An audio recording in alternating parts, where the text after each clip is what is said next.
This division wasn't very good last year. Obviously, the Packers lost Aaron Rodgers. There's been a lot of turnover in this division, and it's honestly a pretty interesting division. Like, the Vikings won it last year. We're expecting some regression there. The Packers obviously have Jordan Love in. Can the Bears take the next step with Justin Fields going another year? New pieces, and the Lions, who now may be the favorites. Definitely. But let's start off with the Pack. How are we feeling about the Packers' outlook this year?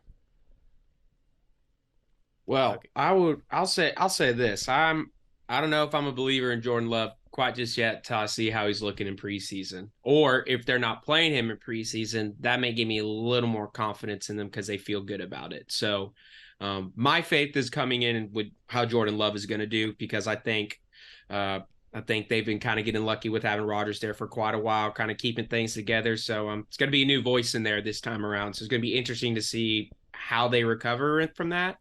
And they're kind of in a bad spot because this division is just continually getting better, except I could argue maybe the Vikings are going to slide, because I personally think Kirk Cousins is going to suck this year, but we're getting into that. But with that being said, teams are on the up and up in that division, and I don't feel like they're on the up and up. I feel like they're on the regression to a rebuild state, because I don't think they know if they need to rebuild yet or not. They're trying to figure that out. So that's kind of a bad spot to be in. Yeah, they're kind of in a weird place right now to where it's like, are they rebuilding or are they contending? Like, the roster is still good all around. I mean, the defense is stacked. The O-line's going to be healthy. You hope it is. You hope it is. I mean, it's looking healthy now. They didn't have Bakatari a lot of last year. But Yeah. I mean, it all falls on Jordan Love. He has some decent weapons now. You know, they drafted 2 tight ends. He's got good running backs. I mean, he's got, power back and AJ, and then he's got Jones, who's, all around back. Mm-hmm. And dude, but like, it all falls on Jordan Love, and I think he's gonna shit the bed, if we're being honest. Well, from what we've seen from Jordan Love to this point, he hasn't shown us anything that's just like spectacular, blow you out of the water, first round pick, quarterback type of deal. I personally think this season falls more on Coach LaFleur. It's all up to him. You've had 3 years, I think 3 years with Love, right? Yeah. This will be year 3. 3 years of Rodgers carrying him. 3 years of Rodgers carrying him. He's had time to study under one of the goats of football. Watch film with him, be in that QB room, and if you don't have your guy ready, I mean, that's on you. Especially because looking at the Packers roster right now, the backup QB, Sean Clifford, maybe it's like. It's so really bad. going to have to all fall Should've on got Mike Love White. because you don't have any other options there. It's not like they went out and signed a veteran as like a safety net for him. Like, they're putting all the chips in on Love. And just a fun fact about the Packers, this is going to be the first year since 1992 that Brett Favre or Aaron Rodgers didn't start for the Packers. Wow. 2 QBs in the last, what is that, 30 years? Yeah, what Something is like that? Yeah, like, Hall of Fame is QBs that nonetheless. Like, Exactly. Week 1 starter, because I know Rodgers has been out, like a year or 2. Is that official week one like starter. official week 1 starters. But Yeah. What do y'all have their record being this year? So I said 6-11. That's exactly what I have. I mean, like you said, it really just all depends on Jordan Love, and he only started 1 game 2 years ago against the Chiefs. We haven't really seen him play. He didn't even play that much at Utah State. He wasn't even that good at Utah State. So it's like there's a few unknowns in the league this year. He is probably the biggest question mark unknown of like, okay, let's see what you can do. But the non-rookies, the non-rookies. Parlaying off what you said, though, with LaFleur, I think this is just as big of a year for LaFleur as it is for Jordan Love. This is where you see how good a coach you are right here. Exactly. Yeah. I mean, he's inherited Rodgers since he's been in Green Bay. They've had great regular season success, not any postseason success. Yeah. But so listen to this. So Matt LaFleur, and coaches that have coached at least 50 games, he has a 47-19 record as a coach that gives him a 71.2 win percentage.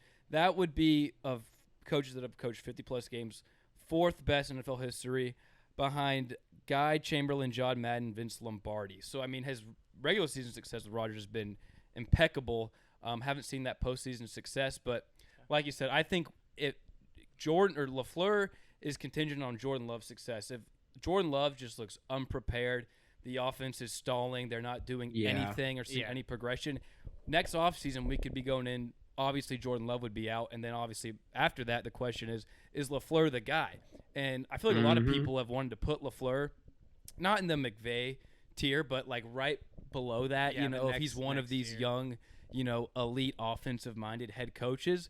But like that's what I'm excited to see is let's see what he does without Aaron Rodgers. Yeah. And make or break Yeah. for him right here, honestly. Yeah, because they got enough pieces. They're gonna I got them winning 6. They're gonna win at least like 4 or 5 just off the defense and the pieces the around run him. I mean, game, yeah, yeah. you could have freaking Yeah. Colt McCoy in there and he's gonna win Mhm. 5 or 6 games. Hell yeah, that's you why could. I have them winning 6 games. Like I don't- think go I ahead. think like a big thing for them. I got them going 7-10, so just Same. kind of close, same idea. But I kind of going back to LaFleur here. I think every great NFL coach, their reputation has been how they've been able to develop an NFL quarterback. So I'm not saying that this is kind of make or break for LaFleur in terms of his coaching career, but I will say in terms of getting another Packer with that franchise's legacy, it definitely matters a lot. Because I mean, you've had 2 Hall of Famers at quarterback. You're kind of brought in there to expect, he may not be here forever, and we know you probably may be here a little longer than he is. So you kind of got to be able to get us another great quarterback too, or else we're gonna have to find someone else that can. And that's usually how things work in the NFL. So poor quarterback play or poor QB situations usually lead to coaches on the hot seat. So that's just kind of something to keep in mind. But it also makes a great coach when they develop them. So that's another thing. I mean, you've looked at Andy Reid, what he's done with his quarterbacks. Look, obviously with Bill Belichick, I mean, maybe not Mac Jones, but at least with Tom Brady, that worked out pretty well. But you could go on and on with coaches throughout history, and most of them have had to develop a quarterback at some point that was either near Hall of Fame or Hall of Fame level. Mm-hmm. And yeah, like you said too, they at some point they have some project that they have to develop and craft into a winning team. And like you said, the defense and run game alone should make this team competitive. Unless Jordan Right. Love just shits his pants The bed. completely to where he's just turnover after turnover, like they're going to be a competitive team. They're not going to be just a Texans. Sorry, Biggie. No, They're I know. just- We're they're getting there. just Yeah, we're getting there. An easy out, but I mean they're going to be competitive. And I think that LaFleur should take a page out of Brian Dable's book this past season in New York. And that's probably what we're going to see, I would guess, a simple offense where we're going to lean in on the run game. We're going to lean in on the easy passes, the easy reads, and then let the defense cook. And the defense statistically last year, 26 against the run, 6th in passing. They obviously got gashed in the run, but late last season they really turned it on.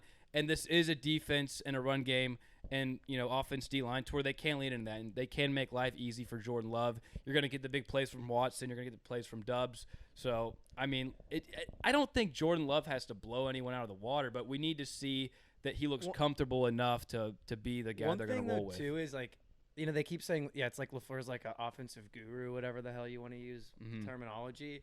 But, I mean, almost every big play from the last, 2 or 3 years you see from the Packers, it's Rodgers just freaking getting out of something, running to the side, just making something up on the go. Like, I don't really see LaFleur. I don't see it. Like, Well, blitzing that's where Christian Watson's going to help him because last year I most like of Christian Watson. Christian Watson's big plays were him just outrunning people. Yeah. And, I mean, he's But it's capable also of that. Rodgers outrunning the O-line, Yeah, too, him like, improvising. Yeah, One like, thing to your point too, Luke, is that Rodgers had safety nets. He had Tanyan, who he trusted. He had Randall Cobb, who he trusted, so he could go and make Yeah. plays outside of the pocket because he had some safety there. They don't have that. Tanyan's gone, and I mean Randall Cobb is going with Rodgers, so that's out the window. I mean, they're gonna have to lean on their defense and their run game. I think they got one of the best defenses in the NFL, which is the only reason that I got them winning 7 games. Same. But yeah, 7-10 was my prediction as well. Now let me ask you all this: what's the ceiling for the Packers? I mean, what's the best 9 and Jordan Love 8 could be? Like, 9-8. Yeah, I'd agree. Yeah. I with think that. so. I don't think they're winning 10 because No. it's never good to be in a situation where you're trying to figure it out. That usually doesn't lead to like a winning season. So I think 9 and 8 is the Yeah. best case scenario. you need more. Yeah, you need more of a plan. Like, a Yeah. goal. I agree. And yeah, if I had to give my final take, I think I agree with you, Luke. I think that Love is probably not going to be it. And I think that LaFleur next offseason we're going to come into talks to where is he the guy? And they're Right. going to go get another QB, and he's going to have to prove it with that QB. I think they're going to give him a pat on the back and say, Love obviously wasn't our guy, but it's to be determined, I guess, for right now. To be determined. So one question I have is like, do y'all have a guy on the team that you're like high on going to the season, or a guy that you're going like a low going in? Yeah. I mean, Christian Watson, obviously, from Yeah, like the that- flashes we saw of him last year, he's going to be their main perimeter guy, and then the run game. I mean, Mhm. but The defense, like you said, the defense is solid. The defense and run Yeah. game will keep them in games. I'm looking forward to seeing Luke Van Ness out there. I think Dude, that could be okay. TJ Watt Jr. right there. Potentially. We'll have to see. But he's got the same build as he does and same type of play style out of college. So I think he interests me because I wonder how they're going to work that in with Rashawn Gary and Preston Smith, who's still above average pass rusher. So I mean, that's a could be a three-headed monster right there, depending on how Van Ness pans out. So that's scary. Biggie, I agree. Like my thing with Van Ness is he is the most Packery pick I've ever seen. Oh, for sure. And in 2 years, him and Rashawn Gary are gonna be an insane combo. That's my opinion. Him on and that. Gary were kind of like the same pick, like middle first round guys that had a lot of upside and a lot of college Big experience. Big Ten. Yeah. Now Gary's one of the the most dominant one of the highest paid outside linebackers too. So he's great. He's absolutely great. All right.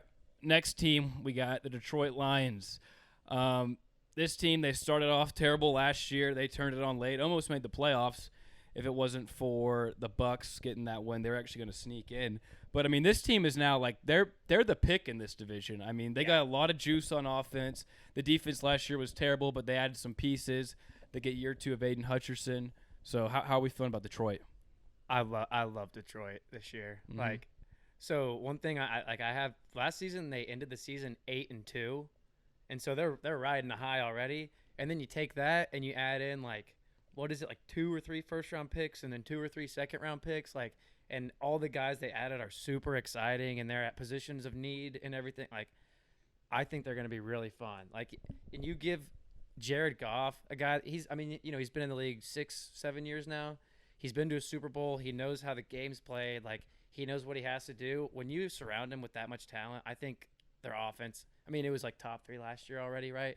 I think they're going to be. It was up there. Yeah, I think they'll. It was a top 5 scoring offense for sure. Yeah, so they'll be. I think they'll have a top 3 offense, and then I think they upgraded the defensive secondary a ton, which was big. But it'll still be some holes in the defense, but I'm excited for them. Yeah, in the secondary, so they added Cameron Sutton from the Broncos, Emmanuel Mosley from the Niners, and then they drafted Brian Branch from Bama, who was a steal in most. And they added C.J. Gardner-Johnson. C.J. Gardner-Johnson. Yeah.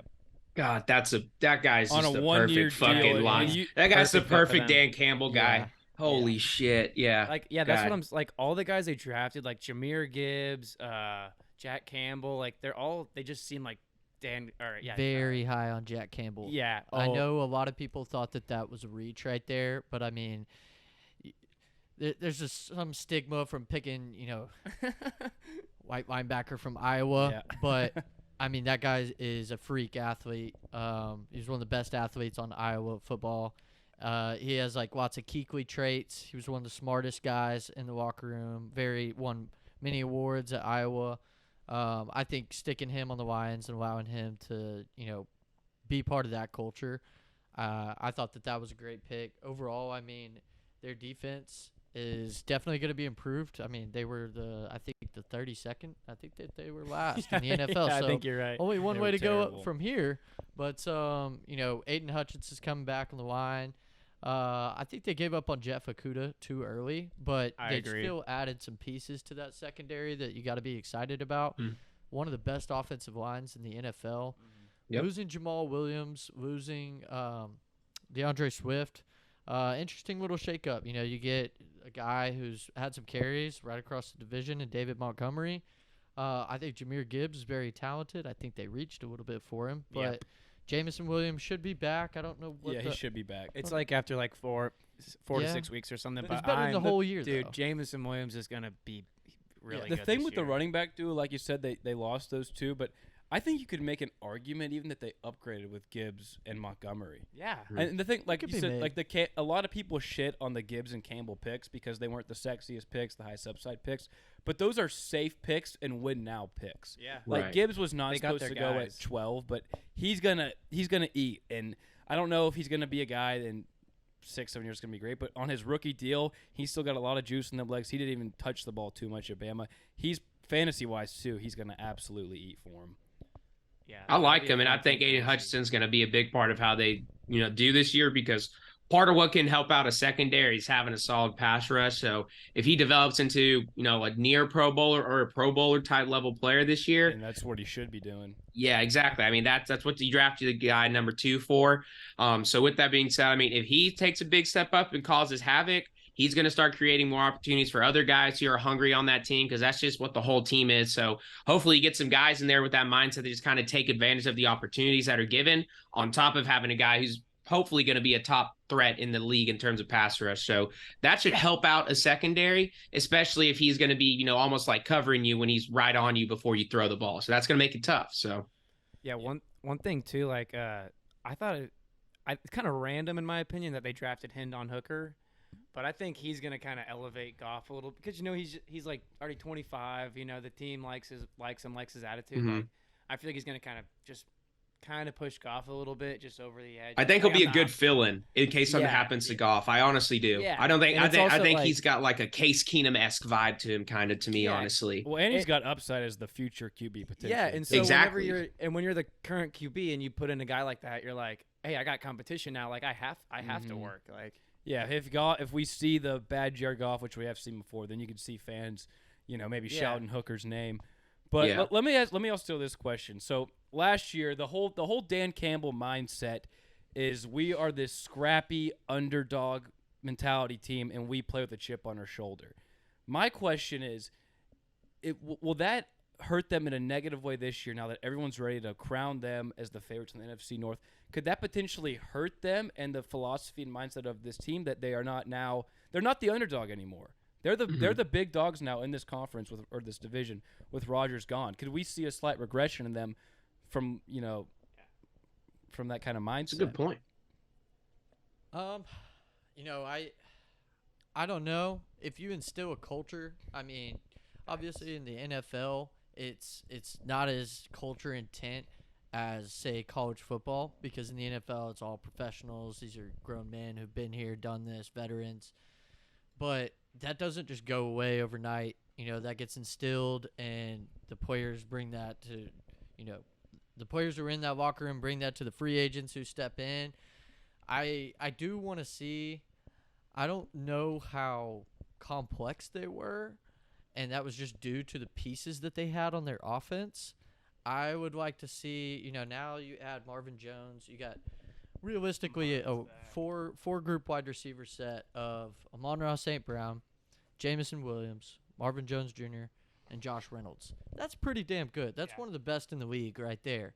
Like, I want to see him turn the playbook up a little bit, experiment, and maybe just, like, kind of take that next step into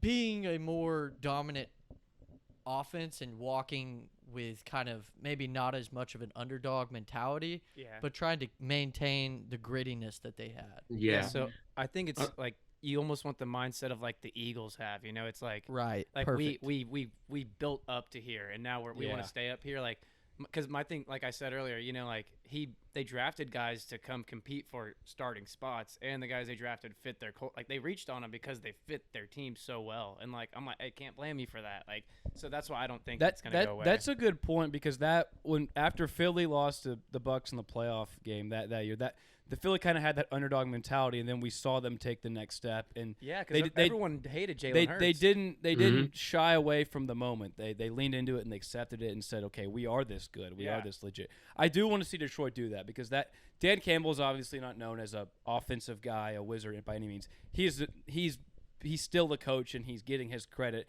because he does instill this culture and this just big dog, like chip on our shoulder, like we will out hustle you, outplay you kind of mindset, which, I mean, that's why he's the coach there. But so I have one guy as an X factor for Detroit this year. To be honest with you, I didn't even know who this guy was until I did a little bit of research, but his name's James Houston. So James Houston is going to be the guy across from Aiden Hutchinson. James Houston last year had 8 sacks in 7 games played. He had 8. Obviously, he's not going to sustain that type of play, but he also had an 88.2 pass rush grade according to PFF, which was 7th among edge rushers that were qualified. If that guy can even come close to maintaining that kind of play opposite of Aiden Hutchinson, and they could have a real pass rush, then this defense could actually be decent. And if this defense is if it's even middle of the pack, then this team's going to win this division because we know how Yeah. much juice this offense has, and we know what this offense is capable Yeah. of. And they even upgrade even more this offseason. So I'm looking out for him. I'm seeing if he could be that guy next to Aiden Hutchinson. I don't know if we got a little fool's gold last year from him in those 7 games played, but he's my one guy to watch out for on the Lions. Yeah. I like that. I really think, I like it too. a big guy that's going to contribute. I mean, aside from, I think Chauncey Gardner-Johnson is going to be the biggest addition for them, I think, in terms of like, because that's a winning mindset type of player. And to kind of get back to what you were saying about, how are they getting away from this mindset?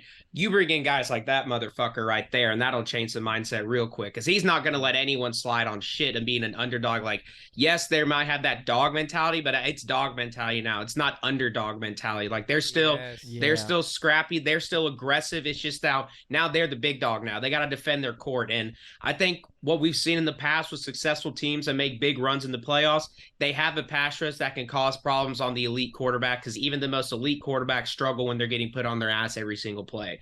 So if they can get James Houston to be as good, or not as good, but maybe, as productive as Aiden Hutchinson was in his rookie year, on top of having Aiden Hutchinson being a monster this year, plus the fact that NFC is not that deep this year, that could get you in a good spot to be if you can get that pass rush. But if you don't, you're going to have to rely on these guys that you paid a lot of money to. And sometimes when those things happen and the big money moves don't pan out, that can cause regression again. So the big thing for the Lions is what y'all said, is just keeping that Eagles mentality. Like, we've built up to this, we've added pieces to this.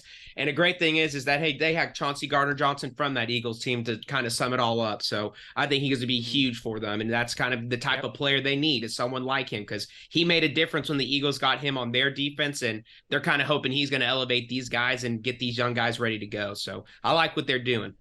And when you look at Like the that. Eagles kind of trajectory too, like they're kind of, I'm not like, I think the difference is Goff and Hurts. I think Hurts is a much For more sure, talented, yeah. capable quarterback than Goff. But they're kind of on that same trajectory to where, like, the Eagles, they got steamrolled against the Bucs. They didn't really belong in the playoffs. And Detroit, they probably didn't expect to be as competitive last year in the second half as they were. But yeah, now they are catapulted into this role of, you are the front runner in this division. And then beyond that, then my next question comes is, what Jared Goff will we see? He was great for him last year. And Jared Goff, he had that stint with the Rams where he made the Super Bowl. He looked great. They traded him to get Stafford, won the Super Bowl, but he also faltered out with the Rams. Are we going to see the same Jared Goff as we saw last year? He has been a quarterback when the pieces are around him. He is successful. But are we going to keep seeing that Jared Goff, or are we going to maybe see the fraud Jared Goff? I would say, because, okay, so this is in part to, like, my X Factor breakout player. I don't know if it's really breakout, but Jameson Williams, when he comes back, just because, like, I loved watching him at Alabama, and every time I watch him in any game, he's just I mean, didn't he score his first game on like a 75-yard bomb or something like that? I'm pretty sure. I believe it. I don't even know, but I believe it. Like, first fucking game. Like, yeah, welcome. Dude's insane. Yeah. So, and like, I think he's the that final piece on that offense. They got that Sam Laporta in the second round to add to the offense. So it's not like they have a hole at literally any position. So I think Goff is gonna reach. He's gonna get close, if not reach, that Super Bowl year. They're not making the Super Bowl. I'm not saying that, but I think his regular season's stats are gonna get up there. I mean, I'm not saying I think this will happen, but I think there is a world to where they could make a run in the postseason. Yeah, I mean, the NFC's not that deep. It's really not. If they're in the AFC, I'm saying hell no. But hell no. I think there's a world with the current NFC to where if everything falls in their direction, then it could happen. Yeah, because it's not like anyone else in their division's gonna win up like 10, 12 games. They could get the 1 seed. The key to the Lions this year is that they weren't that great at last year. Limit turnovers. I mean, Jared Goff threw quite a bit of picks last year, and that's always kind of how he's been. He's been that boomer bust guy. Limit turnovers. I mean, that fed into why the defense was bottom of the league last year. Yeah. Limit turnovers. Keep that defense off the field. And I think that they're going to need to lean into the run game. They got Jamal Williams gone, DeAndre Swift gone, but play it safe some more at times. Like, stay on the field, just get first downs. And my breakout player to that regard, to some degree, is Penei Sewell. I want to see him take that next step, especially if he's going to be at right tackle, not at left tackle. Show that you were a top pick for a reason, and be the guy who you were at Oregon in college, which was one of the most dominant offensive linemen in all college football that we've seen in some time now. And if they can get any shred of how good he was his sophomore and junior years at Oregon, they're going to be able to run the ball. They're going to be able to pass protect from that right side. And ultimately, I think that's going to, hopefully for them, lead to less turnovers. He's been good for him too. I agree though. I Like, when expect if after you're, this year that he's going to be like one of these premier tackle. yeah, players. like especially when you're set at right tackle, you better be freaking mauling in the run game. Yeah. Like, That's what that position is meant to do right there. So. Exactly. Yeah, and I mean their O-line, it's one of the best in the league. According to Pro Football Network, it's the third coming into this. Well, and they season. have depth with the line too. Like they have guys on their O-line who have had starting play experience. I mean, I know I've seen Graham Glasgow play. I think he played in Denver for a little bit. I've seen Jermaine Fetty play. He played on the Seahawks for a little bit. So I mean, they got some depth over there. Who if things were to happen to the big guys, they have a good enough line to where they could plug those guys in and maybe there's a dip in production, but I mean, you still got a top tier line if you're plugging those guys in. And those are at your most important spots, backup center and backup left tackle, and you got 2 former starters at it. I mean, that's a good mix right there with depth for the O-line too. So that's their advantage also. They still have Taylor Decker, right? Yeah, he's a left Still have tackle. Taylor Decker. Still have Frank Ragnow. Yeah, Frank Ragnow. Hey, Woo Pig, baby. Baby Frank Ragnow. Yeah. They signed Vitae from the Eagles, so I mean, that's a good addition for him. Yeah. Their O-line, if they got very good offensive absolutely, line. Yeah. it's absolutely stacked. But yeah, I think we all like it. So what is y'all's record predictions for Detroit? I have them at 11-6. Yeah, I like that. I have them at 11-6. I have 11-6. I have 10-7 too. 10-7, so we're all within a game of each There other. we go. Mhm. Just once again. Yeah, just like the pack. So, but yeah, I don't think this division is going to be a strong division. But whoever comes out of it could be a sneaky team come playoff time. But next team up, we got the Chicago Bears. I think the Bears are the most interesting team, maybe in the league right now. We're talking about Detroit making a Philly jump. I'll let y'all go, but I'm just gonna say I think Chicago. There could be some in Chicago. I could see a jump from them this year. But how do y'all feel about the Bears? 1 year away. 1 year away. I think they're very close. Last year they had the youngest defense in all of the NFL. I mean, you look at that secondary; they're completely rebuilding it. It's filled with rookies. I love Brisker. Dog, Eddie Jackson. Jalen Johnson's a pretty good player too. Jalen Johnson. They just drafted Tyreek Stevenson. They still have Kyler Gordon was pretty good for them last year as a rookie. Yeah. I mean, that's secondary. And the DC for the Bears, his name's Alan Williams. He was the secondary coach in Indianapolis when Eberflus came over, promoted him up to DC, and made it very apparent that they really want to invest in that secondary, and that's exactly what they're doing. And I mean, that's what you want with teams like the Vikings, teams like the Lions in this division. And Aaron Rodgers is gone, but I mean, there were some good passing offenses in the NFC North, and I liked how they were building up with that. They just got Tremaine Edmonds. I think they'll get there on the D line and rebuild that defense. As far as the offense goes, the offensive line very young, all really good in the run game. Speaking of run game, Chicago led the NFL in rushing yards last year. I predict a lot of the same for them this year. They're not going to be able to throw the ball yet.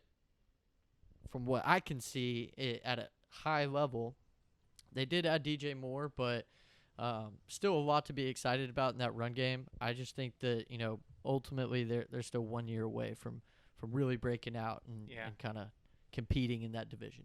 Yeah, so what I would say is I consider this because they hired Ryan Pace, the GM, last year. Yep. So this is his first year of the rebuild, right? And so he's going into this year. He's got Fields and he's got DJ Moore and he's got Darnell Mooney, and I guess we can consider Chase Claypool if he wants to. I guess we throw him in there. Yeah, if he wants to do that, he can decide. Komet's a great weapon, though. I like Komet. Yeah, Komet, a bunch of solid targets. So my thing this year is they had Tanya too. Yeah, I don't think their defense is. Yeah, they got Tanya. Yeah, I don't think their defense is. It's going to be bottom half of the league. They'll have some flashes and stuff. I think kind of like the Lions last year. They'll probably get screwed with a bunch of turnovers. But I think this year it's all about Justin Fields. It's seeing about if he is the quarterback or not. That is their goal this year. That's why they got DJ Moore. That's why they got Darnell Wright. That's why they signed 2 other offensive linemen in the offseason. I wish they had like 2 or 3 opportunities in the second and third round to draft like one of the top interior linemen, and I really wish they would have done it. But they have so many holes in the roster that I understand going elsewhere. Like I'm not an NFL scout. They got Darnell Wright. Yeah, like I he's like that. great, but imagine if you could get him and then another, top interior guy that are both 22 to grow with Fields, but that's just me. I like to say build in the trenches. But yeah, so I think they'll be really fun this year. I think they'll win some exciting games like comebacks and things like that. I think Fields will run for a lot, and but They win at least 1 to 2 more games with Roquan Smith. I think they get a win against the Packers Yeah. this year. I think they do too. I And the also Vikings. think I think they get might a beat win the against Packers the Packers twice. And the Whoa. Vikings. I think they're going to be better than the Packers. I think like it sucks to let go of Roquan Smith, but I feel like that, like for what Pace came in last year, and like last year I think they were like they knew last year they were going to suck. Like obviously after trading Roquan That was Smith, a Robert Quinn. horrible The trade. play- That was the- the worst trade of all last year. But they're playing. They weren't playing for last year. Their plan last year was to suck. They weren't trying to be a good team last year. I mean, it goes to show they didn't sign any receivers in the offseason to give Fields help. They traded away their best players. Like their plan last year was to suck. Yeah. And I think this year they're looking to be competitive, especially in a division that could be open. But what do y'all? I mean, really, the question is like, yes, they added pieces on defense. Yes, they got DJ Moore. But like you said, it all comes down to Justin Fields. What's y'all opinion on Justin Fields? Do y'all think Justin Fields can turn into this dynamic passer? Or he, in my opinion, I don't even think he has to be a dynamic passer. With what he can do on the ground, if he could be a glorified game manager, he can be an elite quarterback. Do we think he could? He's Because capable if of that? you're a glorified game manager, but then you can rip off 2 or 3 10-yard runs and maybe a 20-yard run a game, like that's He's Or 50. ripped off 50, Well, 60. yeah, Yeah. and And So and I'm that and that's what Lamar Jackson is. exactly. Yeah, And he's a I love unanimous Lamar this year. MVP.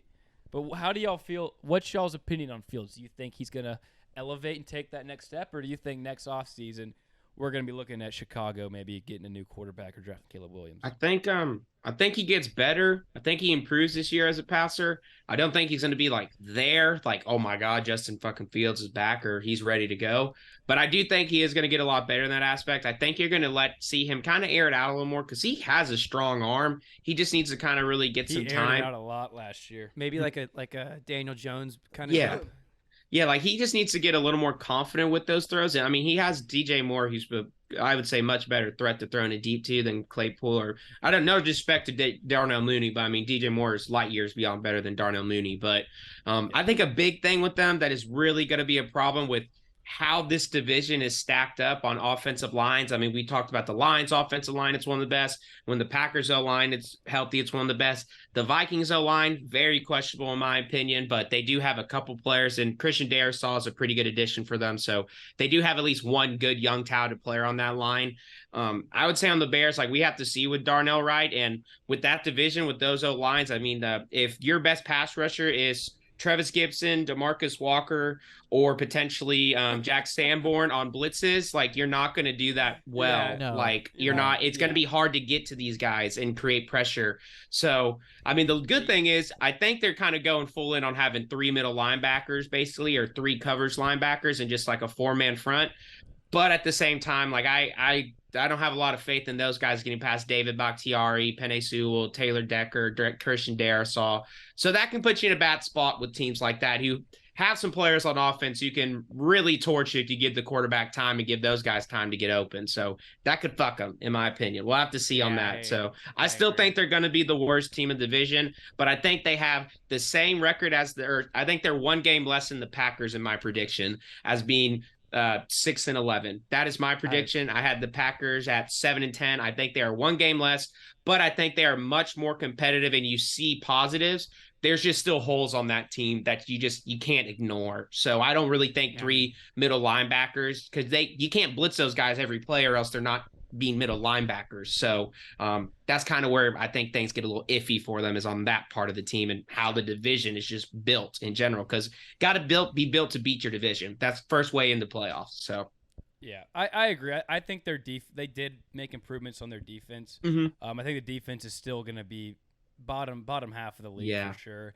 Like you said, they added There's DeMarcus Walker, who's pretty decent last year for the Edmonds, Broncos. Andrew Edmonds. Billings, Tremaine Edmonds, T.J. Edwards. But yeah, that's the thing. Like, T.J. Edwards and Tremaine Edmonds, they were playing behind much better D-lines, so it made their life a lot easier. Their life is going to be a lot tougher this year. I think the defense is still going to be And this was like DeMarcus pretty Walker's first kind of real productive season, I would say, in the NFL. So that's kind of why I got paid a little bit. So, But my thing with Justin Fields in the offense, I think this year Justin Fields is going to solidify him as the future for the Bears. Sure. I mean, for sure, we already saw what he can do with his legs. I mean, he's a Lamar Jackson-esque type of runner. I mean, he was just outrunning defenses last year solely with his speed and athleticism.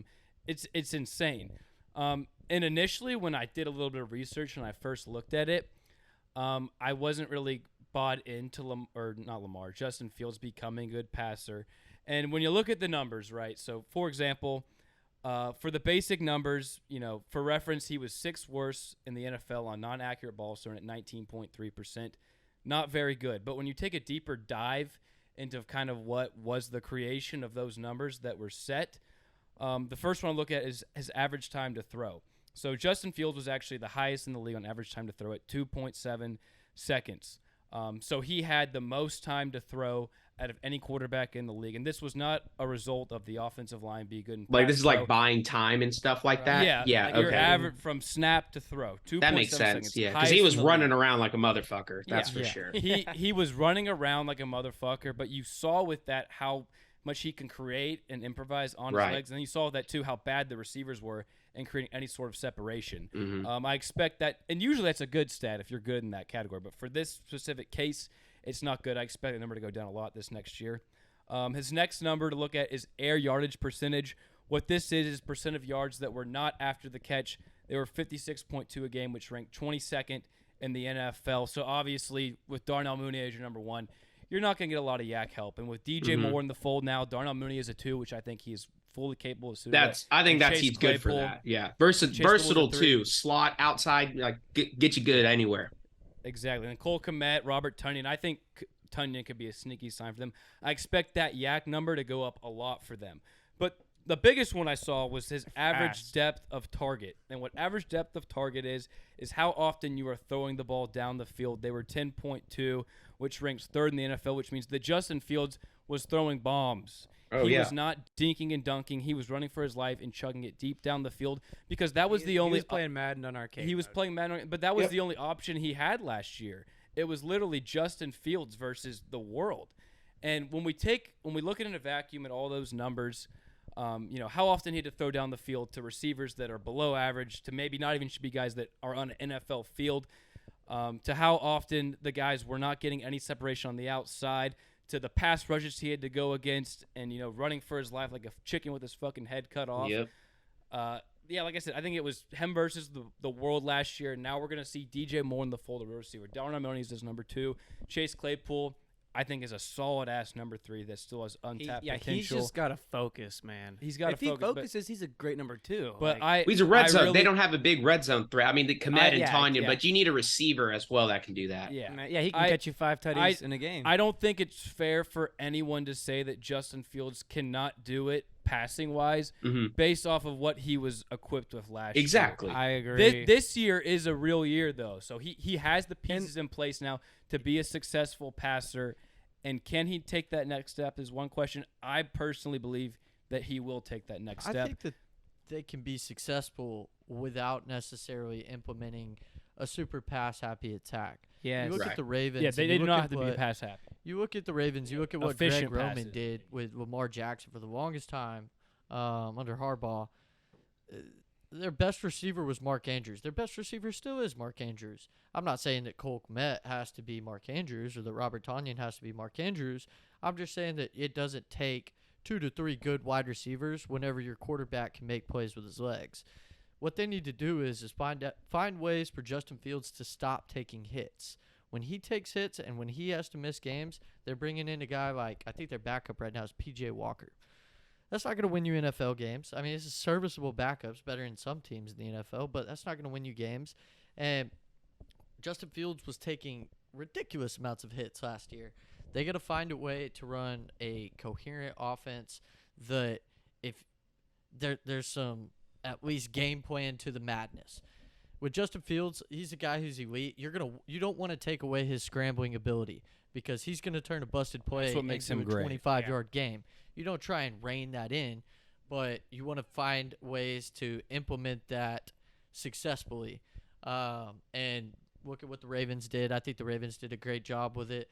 I think next year I would really like to see them lean on the run game, not involving Justin Fields as much. They just signed Deontay Foreman, so they got him. That's a decent addition for them. He was great last year. Yeah, he was really good back last year. They got Khalil Herbert, and then in the draft they drafted a guy who I'm really high on, Roshan Johnson. That's a dog right there, yeah, I alpha like mentality, and so you got 3 running backs who you can run the wheels off of realistically. Don't lean on Justin Fields to run so much this year, especially when this team is still 1 to 2 years away. Let the running backs take some of this burden, continue to add pieces each offseason and then the draft to the offensive line, to the defense, and then take more of a Ravens-like approach where, at least there's a plan to the madness.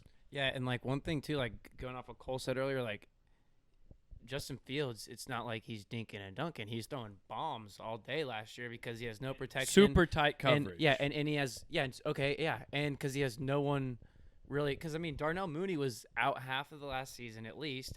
Claypool wasn't there. He was traded for it halfway through the season, so it's not like he had anyone there to really even. Velus Jones. yeah. So him and Velus Jones Amon built a Ra really Brown good is that? repertoire. Equanimous Yeah. St. Brown. Yeah, and they built a great repertoire during the off season, if that's the right wording. But yeah, great. Dude, he didn't have anything.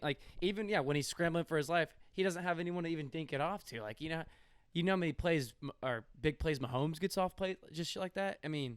I think Fields is gonna have a good year. I think all those weapons are gonna be great. Wish he would have got one more O lineman in the draft, but can't complain when you got, like I said, that many holes.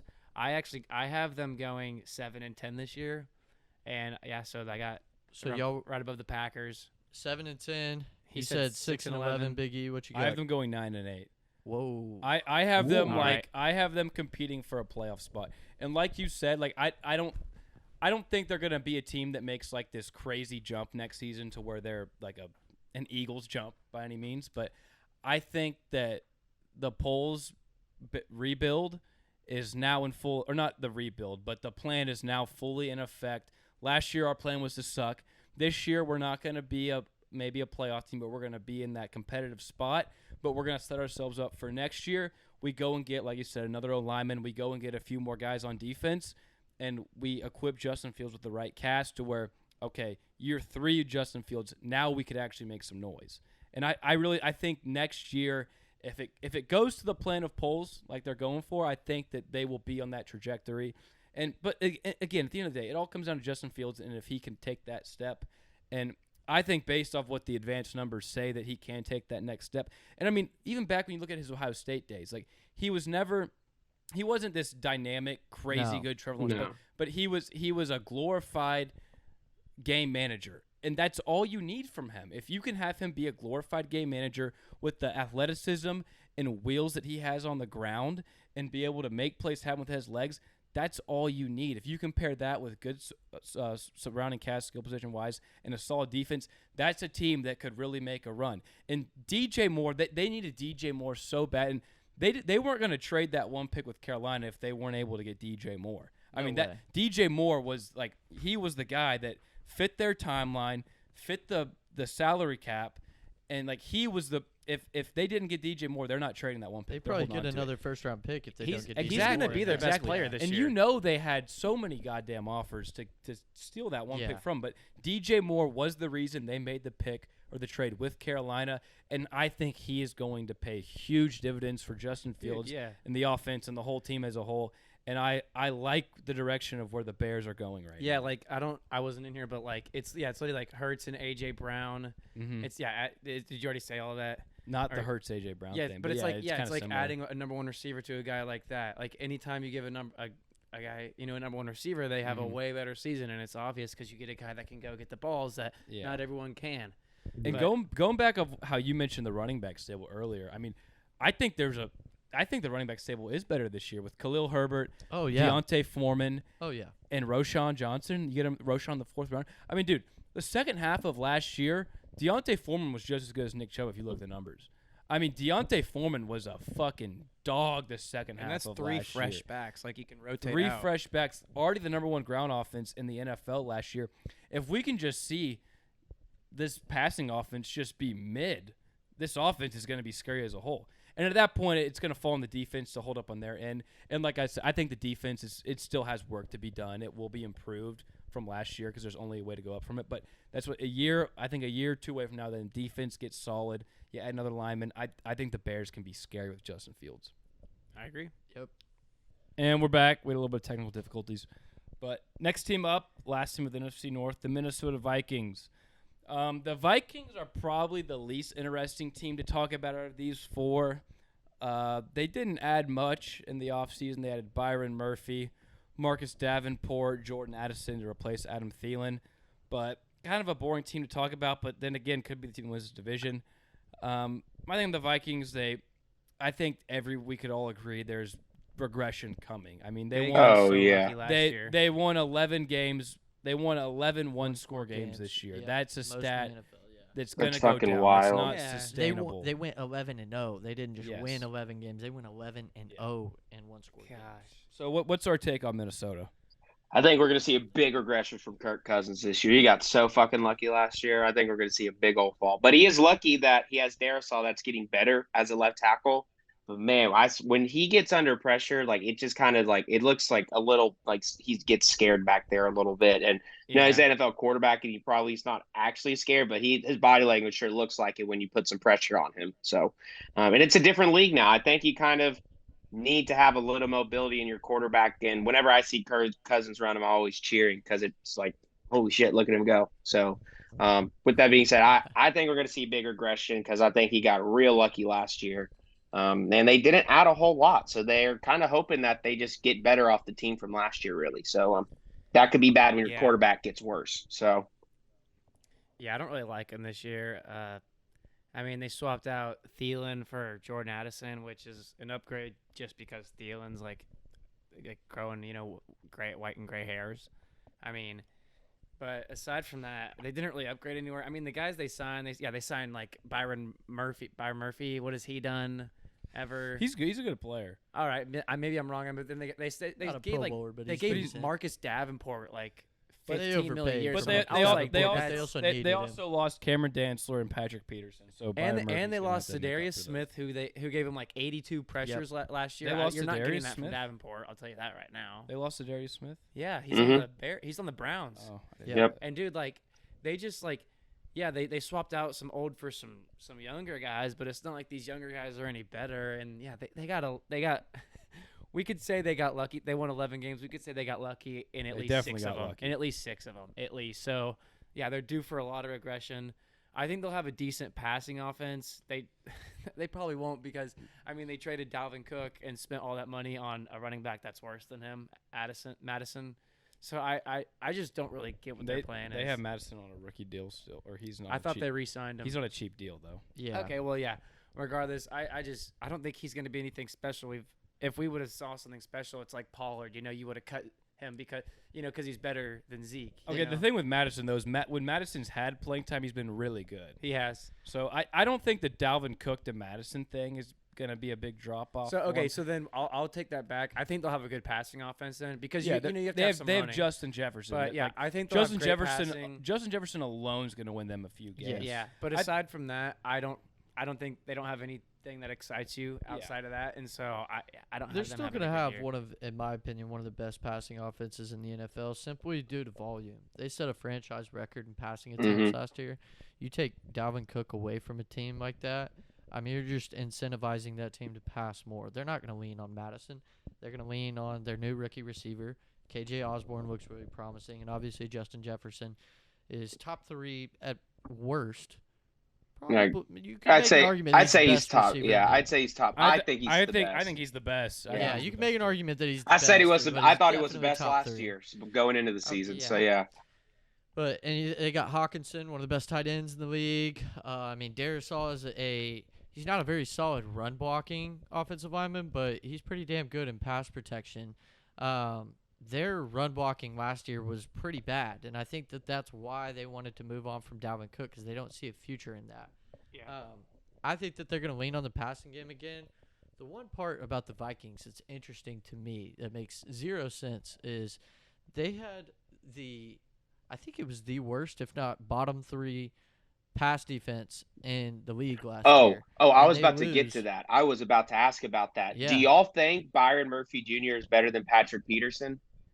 Yes. Yeah. Yeah, at You this do? point, they're Patrick's like You careers. do? 34. Okay. Well, okay, maybe last season. Did y'all think Byron Murphy was a solid corner last year? Because I thought he was like middle of the pack. I actually thought Peterson kind of did the best he plus, could. they have Lewis. I don't know if it's Sign or Lewis Kine. Sign. Do you Sign. think he's Yeah. immensely I like better? him. Let me ask you that. Do you think he's immensely better than Patrick Peterson? I don't. No, I Yeah. don't think no. he's not a difference. He's not No, going to Pat- Exactly. He's not Ultimately- making anything. Ultimately, too, they lose Cameron Dantzler, who wasn't really that good for him. But I mean, ultimately, there's an argument there that their secondary got worse. And Harrison that's Smith tough is to getting do. older, so Harrison Yeah, Smith that's is not getting good. older. You draft Lewis Sign, and they're trying to didn't trade see a Daniil whole lot of Hunter. him I last believe. year. Did they re-sign Daniil Hunter? Or are they still trying to trade him? I thought they're still trying to still trade. have- They're They trying to still trade have him. They still Yeah, have so I him. mean, if you trade your don't best know. pass rusher, you're stuck with Marcus Davenport. So, and And, then yeah, the outside of Saints saw how that, that it'll turned be out. Dean Lowry, Tyrese Tonga, or I like Harrison Phillips. He was a good little player for Buffalo, so I like Yeah. him. But good little pass rusher, but he's not your Doesn't move the prototypical. needle. Yeah, he's not your prototypical outside rush. He's like a 3 technique type guy. So, if they Mhm. trade Daniil, I think that's really bad decision for them, especially if they're trying to win. Because that's just not going to help those corners. And I know that Andrew Booth Jr. is kind of a young guy, and they have some hope in him, but they are kind of just throwing him in there because this is the depth chart that I'm looking at the corner position. It is Byron Murphy, Andrew Booth Jr., and then after that, let me know if y'all have heard of these guys. Caleb Evans, Mekhi Blackman, John Reed, Joejuan Williams, Kalen Barnes, and Tay Gowan. Have y'all heard of any of those players I've at all? heard Blackman. Caleb Evans actually wasn't bad for him last Yeah, year. and Mekhi Blackman's young. We'll see. he was Hey, drafted, but hey, I They don't. got a Caleb Evans in the last year. No, in the Biggie makes a good Whirlwind point draft. though. Like, Yeah. You're kinda throwing them in. That doesn't. Well, that doesn't, yeah, and like do with, this, with the you- they're Danielle making Hunter who they are. thing, like I mean that'll show their hand completely. If they trade Danielle Hunter, then they're gonna say, Exactly. okay, Kirk, let's Yep. play it out another year or two, and then we're going to rebuild. And like obviously, I think Justin Jefferson's a guy you can build around even at the receiver position. He's not a quarterback. Yeah, you You can. don't trade him unless he but, requests it. I mean, this team. I think ultimately this team. It's not a sexy team by any means, but this team could definitely still win this division. Yeah, I they think could. they're probably right on there with Detroit to win it. The passing offense, like you said, Aaron, is going to be really good, especially how the game script's going to go. The defense is it's not very good at all. They were 20th against the rush, 31st in the pass. 31st. Yeah. And they'll probably be coming back a lot of games, so they'll have to pass it. they're going to be a really fun fantasy team for sure. But even if they do make the playoffs, it's going to be like last year. They're going to be a team that's not going to make a real run. Exactly. They don't really like a lot of these, like the Bears, at least I know the Bears, I see a vision for them. Right. The Vikings right now, I don't see a vision. The Vikings are just treading water, and I They're don't stuck, like yeah. that. And a lot of that is with Kirk Cousins, obviously, and they're just kind of middle of the pack. But Yeah, like even the Packers, because the Packers have a lot of young, exciting guys. It's like just I not like a their draft quarterback. class. Yeah. Yeah, they just need a quarterback. but yeah, even the and Packers, at least, they have Jordan Love, who is still an unknown. Yeah, He and- could be and- good. We He don't could know. be. And- That's exactly. He could make us bite our Exactly. words, honestly. Yeah. And The with only Kirk thing- with Kirk Cousins, we know what he is. The so. only thing that gives me hope for their defense and their secondary is that Brian Flores is the defensive coordinator, and we saw what Yep. he did in Miami. And Miami, True. That's a good under point. Brian Flores was able to craft one of the best secondaries in the league. So I think they're kind of banking on that and just trying to bank on him, rebuilding that. Not a very solid strategy. I mean, as coaches, because I do think that Kevin O'Connell is a good coach. I mean, there's something to be said about going 11-0 in one-score games. That doesn't just. I mean, a couple things you're going to get lucky on, a couple Right. games, but some of that is coaching. Like, it comes down to play calls. It comes down to timing stuff, decisions, yeah. time management. I mean, a lot of that is coaching, and so, like, I don't think that Kevin O'Connell is the problem with this team. I think that Brian Flores is a good defensive coordinator. I don't think that the GM, who I don't know for the Vikings, but I don't think that Yeah, I he's don't know. doing very many favors for the Vikings Yeah. right now. Not coaches many or the players. upgrades. That's the thing. Like if you're trying to No, win, I like just- I don't see anything that like pops out to me. Like, yeah, y'all got better here. Like the only guy I really Right. liked was I think, Harrison Phillips. That's kind of it. Yeah, out of the whole division as a whole, the Vikings are definitely the team that lost the most out of all of these teams. Absolutely. Yeah, Marcus Yeah, and Davenport's got to prove it this year. Like he's kind of underperformed the past He's few not years. good. Exactly. Seen enough I think Saints I think games Marcus to know. Davenport is what he is. He The is. same He's year as Exactly. first round pick. Exactly. And yeah, it's just like So they're taking a flyer on him. And Mhm. I'm pretty sure they got a new GM like a year ago or two. But I mean, yeah, you're not working with much. You got Kirk that you could trade for maybe a fourth round. You got a good Yeah, fucking offense. but, That's what you got. Thank Yeah, goodness. but yeah, Yeah. you got a great That's passing it. game, and that's entertaining. But yeah, they really don't have any direction right now Like you at said, all. Big E, if Kirk Cousins has a shit year, They're fucked. they could be one of the worst teams. in the Easily, division. easily. Like, That because when things go bad with Kirk Cousins, they implode. Like it's bad. Yeah. It is bad. And But so, I think the offense is still going to put up numbers. Oh, I yeah. mean, I when you- still have them going 8-9. Nick Mullins I- isn't a bad backup. He's kind of played some games, but I mean, eight. you're kind of 8 fucked and if 9? you're thrown into that spot. I got him. I have them going 9-8. 9-8. I got him 9-8, second in the division. So Well, yeah, I'm the only one. I got them winning the division at 11-6. I That's- You still got them think winning that, it still. that's I fair. still think- Yeah, And here's the thing: I went back and forth because I was so close to putting the Lions at 11-6 and then putting the Vikings at 10-7. I think it could go either way. One of those two teams are going to win the division. I tend to lean on, O'Connell just doing really good last year in those games to just say, hey, it's a safe pick to pick the Vikings again. But this is going to be the last year that they're going to be a good team unless they just completely revamp pretty True. much the rest of the defense next year and next offseason. Unless they completely revamp, this is the last year they're a playoff team. Like, they're treading on thin ice right here. So. And yeah, and that's the thing too. Like, yeah, the defense is terrible, and like if you have a dynamic quarterback, that can make up for the defense. And they have their offense is going to put up numbers fantasy wise. It's going to be a great offense. But yeah, Kirk's not going to be the guy that's going to elevate the defense if the defense is caught slacking. Yeah. And so I don't think I he agree. makes Like, the team they're- better. That's a good point. They're the safe pick to win the division for sure. Yeah, and I think them and Detroit are, if we're looking at like Vegas odds, are probably both like right up Right. there, close to the same Neither odds. of the Detroit may. I could see a world where they do, but Minnesota's not winning a playoff game though. No. If they make No. it. No. No. Yeah, if we're looking like upside, No. Detroit has much. I think the Yes. Bears have more upside I would than agree the with Vikings.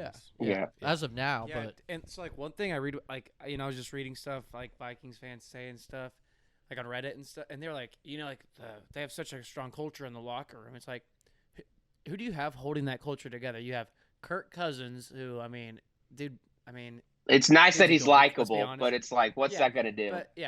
You But get and rid then, of Dalvin Cook, okay, though. who else has been holding down the culture the last years? probably Harrison Dalvin. Smith, he's out. Yeah. He's almost out the door. Eric Kendrick, he's already out the door. Patrick Darius Peterson. Smith, he's out the door.